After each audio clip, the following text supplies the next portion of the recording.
V našem vědeckém světě prakticky vše stojí na důkazech. Pokud máte nějaký exaktní vědecký důkaz, který můžete něco dokázat, tak to dokážete. Každopádně v našem životě je celá řada věcí, které dokázat nelze a kde věda selhává. Můžeme si to představit velice jednoduše, například v okamžiku, kdy pro vás vaše manželka upeče koláč, tak přijde jeden vědec a například chemik a zjistí, které chemické látky v tom koláči se nachází. Přijde fyzik, změří ho, zváží ho. Toto všechno jsou vědecké důkazy, ale ani ten chemik, ani ten fyzik vám nedokáží říct, proč ta manželka ten koláč pro vás pekla.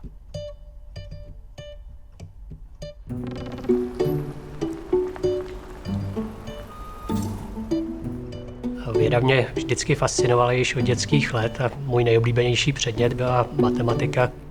Možná některý moji kamarádi měli radši tělocvik nebo malování. Já jsem měl nejraději matematiku a vždycky mě zajímalo, jak věci fungují a rád jsem věci rozebíral a rád jsem si s nima hrál. Proto i moje zaměření ve finále směřovalo k technice. A začal jsem studovat Technickou univerzitu, kde jsem si přímo vybral obor automatizace řízení, což bylo takové propojení robotiky, programování, elektroniky. A u tohoto oboru jsem prakticky zůstal až do dnešních dní. Velice rád navrhuji nové algoritmy, které právě mohou sloužit k tomu, že jsme schopni rozpoznávat různé signály. A velice rád učím, protože ty poznatky, které získávám ve vědě, rád předávám studentům.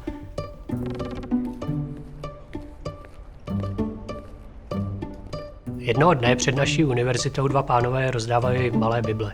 Nikomu se nevnucovali, každopádně Bibli jsem si od nich velice rád vzal, protože jsem si chtěl přečíst, o čem vlastně celý ten příběh o Ježíšovi je. Vždycky jsem si myslel, že příběh o Ježíši o tom, jak vstal z mrtvých, je pouze pohádka. Bibli jsem si chtěl přečíst především kvůli tomu, abych mohl diskutovat s dalšími křesťany, protože v okamžiku, kdy chcete s někým diskutovat, tak je potřeba mít všechny informace.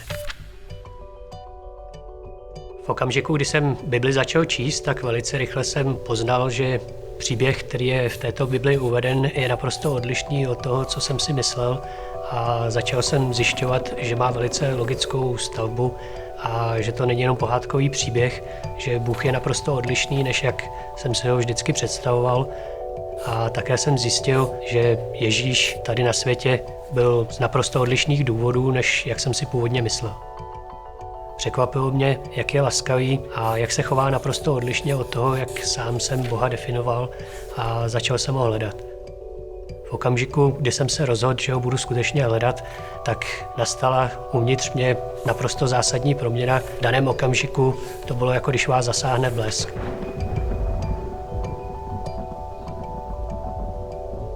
V případě, že vás zasáhne blesk, tak ucítíte nějakou extrémní bolest. To samozřejmě v mém případě tak to nebylo, ale naopak mě zasáhl absolutní pokoj a klid. A od té chvíle jsem věděl s velkým V, že Bůh skutečně existuje.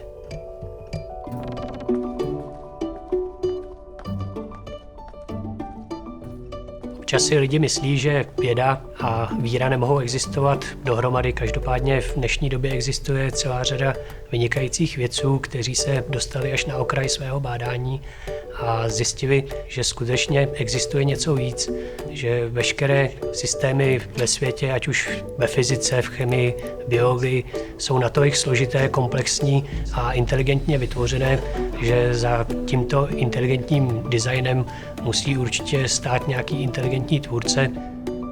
Pro mě osobně tímto inteligentním tvůrcem je náš Bůh Ježíš Kristus. Lidé nemusí být vědci k tomu, aby zjišťovali, jestli existuje Bůh nebo neexistuje. Každopádně každý z nás má tu schopnost podívat se kolem sebe a vidět neuvěřitelnou rozmanitost života, která je kolem nás a která se vědou prakticky nedá vysvětlit.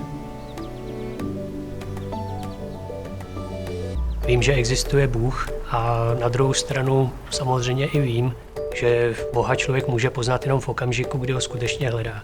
Já sám jsem Boha začal hledat, našel jsem ho, a to samé se může stát i vám.